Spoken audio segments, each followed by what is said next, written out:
What up, Live in the Hive? What's going on right here at Planet Fitness? About to get my workout on, of course.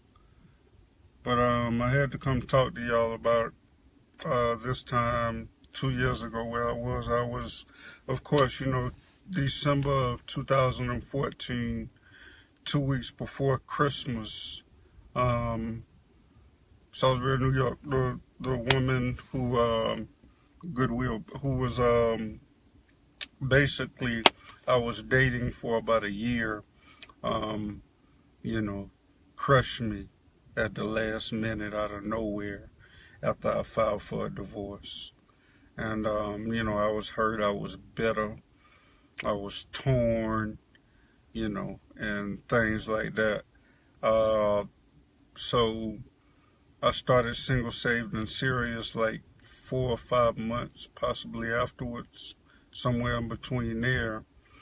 2 weeks after I started getting the shirts printed, and the idea, where I got the idea and then I got the shirts printed, like 2 or 3 weeks after that, my cousin had called me on a Saturday and said he was celebrating his 50th birthday.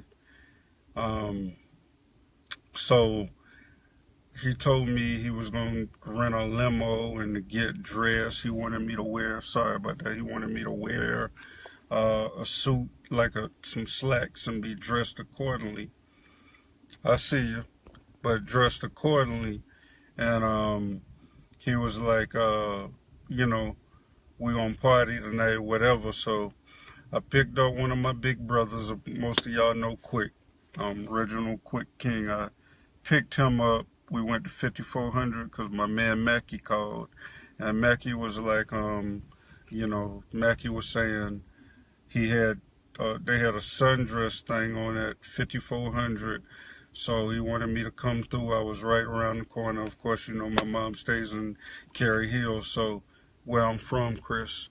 But me and Quick went to 5400, chilled with him for a little while. Then we left and went to the cookout, and then I told him I had to go, so I dropped him off home. Went to go get dressed. My uncle came from Georgia to spend time with Mama. I got dressed, ran over to where he was on Betasport, I believe, or Statesville was the Kappa House between Betasport and Statesville. So went to the Kappa House, and it ended up being a party. And he didn't want to tell me basically that it was his 50th birthday party because he felt I'd run my mouth to his ex-wife and our family. I'd run my mouth, so he didn't want to tell me till that day. So we went in, we had a good time. Grandmaster D was there. We had a great time, and I was dancing. I was feeling good. All that food, all of them sodas.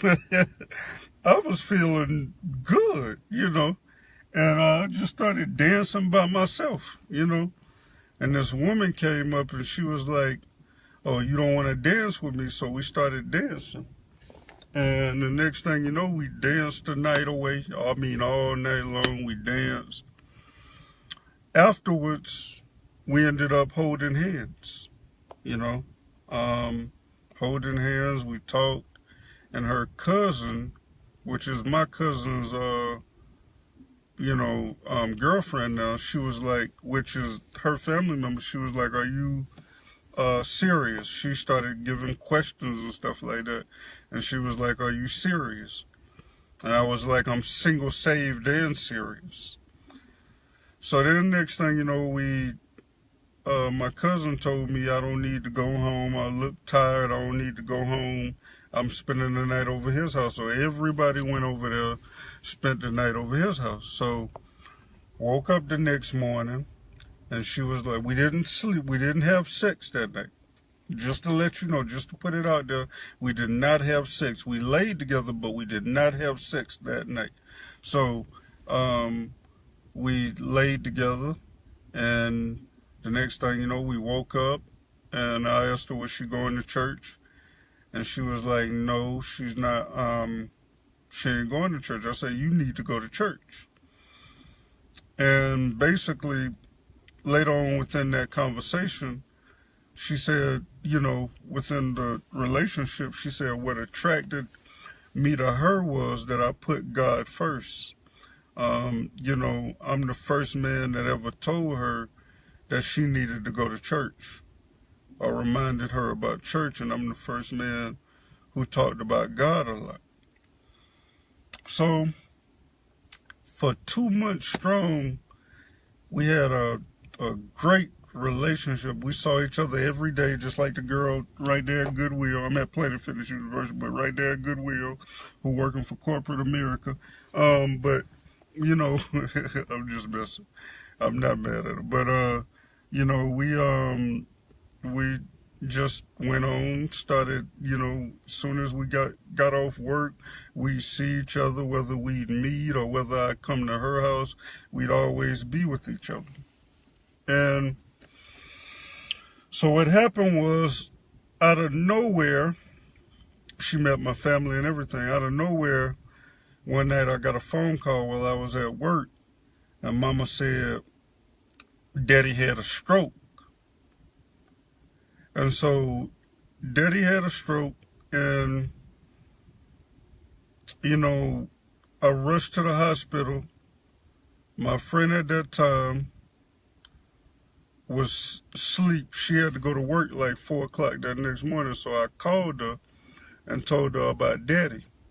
So when I got off work, I rushed to go see Daddy. I rushed to, you know, to go see Daddy. Daddy was unconscious, you know, closed up. I wasn't used to seeing him like that.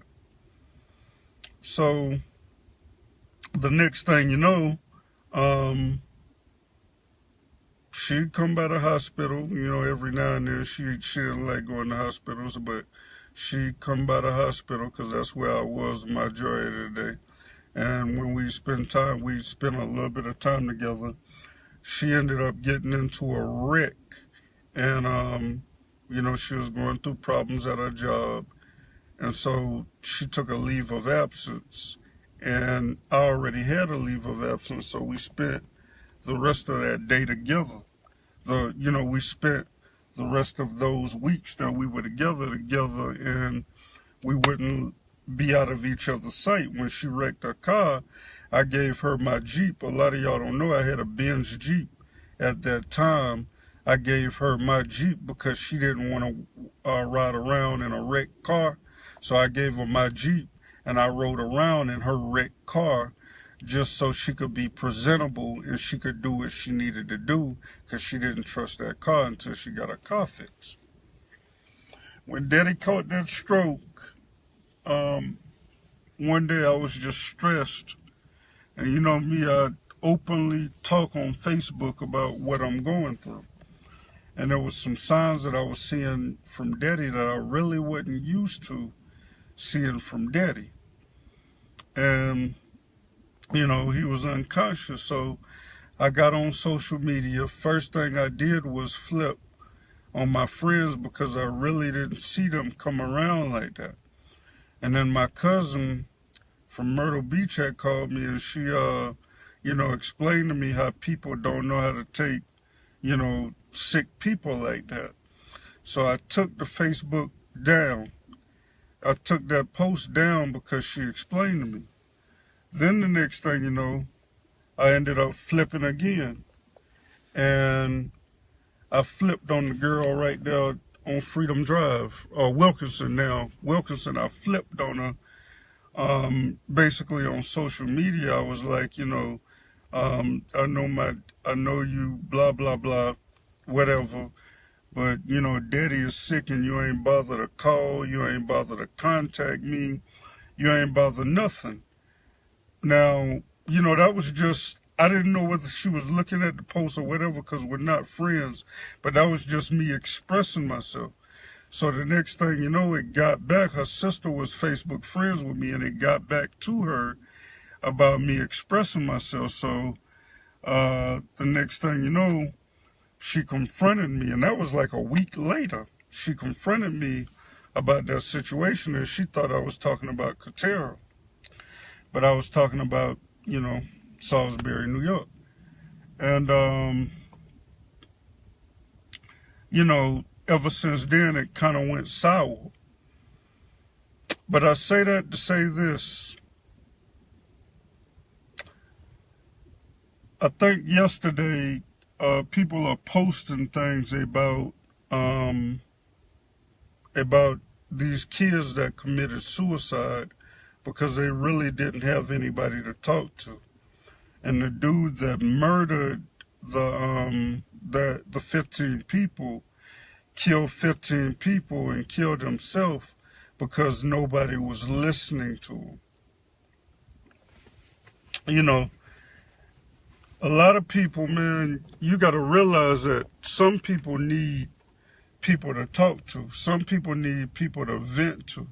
I know we all have our own issues, but sometimes it works out to where if you take the time to listen to somebody else's issues, you'll be able to get through your own issues. Sometimes God will utilize other people to talk to you so that you can get through your own issues. With this woman, our first argument, our first misunderstanding, our first fallout, after 2 months of being around each other, 2 months of just, I would never, no matter what happens to us, I will always keep in contact with your kids. That's what she promised me. She would always keep in contact with the kids. I would always, be the same person, right? Because she had a relationship with Bunny and she had a relationship with Buck. Really ain't no rabbit, but she had a relationship with Bunny and Buck. But when we fell out, that fell out. And now they still ask about it to this day, but the reality of it is that a lot of people like her didn't want to hear somebody else's pain. When I'd often mention it, I could talk to Judy for hours and hours, and I think that's why we're married now, because I could talk to her, I could cry and things like that for hours and hours, and she could talk to me, she could cry, she could do the things she needed to do for hours and hours to let go of that pain, because it has to be let out. And a lot of times in these relationships, the first fallout that somebody has, they leave.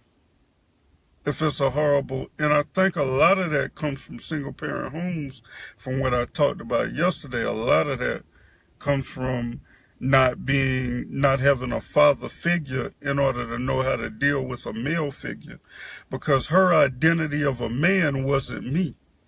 Somebody who could cry wasn't the idea of a man. Somebody who could vent wasn't the idea of a man. I was supposed to hold everything in. So our first argument, our first fallout was like, this is not the man that I want. This is not the man for me. This is not the man. After all this time of us spending time together, she dipped. I really ain't got nothing to say bad about her because of her character is everything. She reached out to me. She cussed me out when Daddy passed. She went off on me. She got mad, so she came to Daddy's funeral. She was there at Mama's house 2 or 3 times versus somebody else who I reached out to on Facebook Messenger and said Daddy passed, and I ain't even bothered to respond, and it took my cousin to tell me that she didn't give a F about me. But anyway, we're going to move on from that. But, a lot of times we get in these situations to where we meet the right person at the right time, but when the wrong time happens, when something comes up at the wrong time, we dip and leave the other person sour. You got to work through things. You got to know that person's pain and what that person's feeling and understand how that person feels. Because a lot of times those things could help you out and how you're able to handle your mate in the near future, in the present and the near future. And a lot of people right now are like microwave relationships, just running through everything that they can put their hands on. It's just like tasting appetizers. You taste a chicken wing this minute, and then next thing you know, it don't taste good, but you got 50 other options of chicken flavors, and you're eating that chicken, but that don't taste good, so you throw it away, and you just keep throwing away chicken wings. You don't take the time to take 2 or 3 bites out of that chicken wing. You just take that one bite at that one particular part, and you just dump it. That ain't the way God operates, people. That ain't the way God operates. Imagine God giving up on you like you give up on relationships. But to God be the glory, I found somebody basically who could feel my pain and understand my pain, and, you know, and could listen to my pain. It's deeper than basically, you know, just me and just Judy, you know, getting married. This is Single, Saved, and Serious. It's a movement. It's a ministry. A lot of people are hurting from microwave relationships. The most amount that I ever put in a microwave from a leftover dinner is a minute. Temporary heating. But a lot of y'all don't even put food in the oven. You put food in the microwave instead of putting it in the oven and leaving it as leftovers, so that way you can pick it back up, put it in the oven and taste it. And you got to understand, the microwave, a lot of times when you heat up the food, it tastes better than when it's first cooked. So that's my word. I hope it gets to somebody. You know, if it means something to you, what I'm saying, and you're able to share it. But the whole point is, start cooking and quit heating.